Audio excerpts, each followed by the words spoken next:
Big pass 8 வந்து இப்போ ரன்னிங்கில் இருக்குது, எல்லாருக்குமே தெரியும். ஒரு சின்ன கம்பேரிசனுங்க. பிக் பாஸ் 3 நம்ம எல்லாருமே பார்த்தோம். ஒரு 50 நாளுக்கு அப்புறம் பாருங்களேன், அந்த பசங்களுக்குள்ள ஒரு நல்ல ஒற்றுமை இருந்தது. ஒருத்தருக்கு ஒருத்தர் விட்டு கொடுக்குற தன்மை, தட்டி கொடுக்குற தன்மை, ஒரு விளையாட்டில் யாராவது விழுந்துட்டா கூட அவங்கள தூக்கி விட்டுட்டு அதுக்கப்புறம் விளையாடுறது. அவங்களுக்குள்ள ஒரு காம்படிஷன்லேயே ஒரு ஹெல்த்தியான காம்படிஷன் இருந்தது. அது பார்க்குறதுக்கே ரொம்ப அழகாக இருந்தது. அவங்க பண்ணிக்கிட்ட நிறைய காமெடி ரொம்ப ரசிக்கிற தன்மையாக இருந்து யாரையும் காயப்படுத்தாமல், இப்போவும் அந்த வீடியோஸ் பார்க்கும்போது நமக்கு ரொம்ப ஹாப்பியாக இருக்குது. திருப்பி நம்ம அதை எடுத்து பார்க்கணுன்னு ஆசையாக இருக்குது.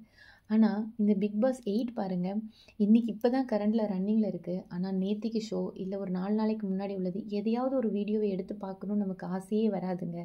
அது இப்போ பார்க்கும்போதே நமக்கு மண்டையில் அவ்வளோ ப்ரெஷராக இருக்கிற மாதிரி இருக்கும். பார்த்திங்கன்னா எப்போ பாரு சண்டை.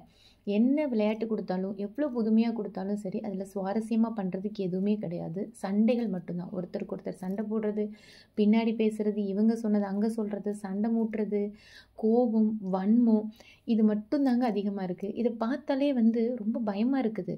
இப்போ இருக்கிற சமுதாயம் வந்து இப்படி தான் இருக்குதா, இவங்க காட்டுறது தான் இவங்க காட்டுற இந்த பிரதிபலிப்பு தான் இந்த உலகத்தில் இருப்பு நடந்துட்டுருக்கா அப்படின்னு நினச்சா ரொம்ப பயமாக இருக்குதுங்க.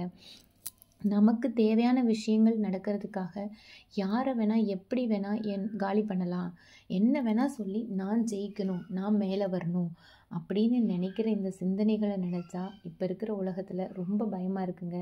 நம்ம சமுதாயம் எதை நோக்கி போயிட்டுருக்குது, இதை நினச்சாலே வந்து ரொம்ப பயங்கரமாக இருக்குது. நீங்கள் கண்டிப்பாக யோசிச்சு பாருங்கள்.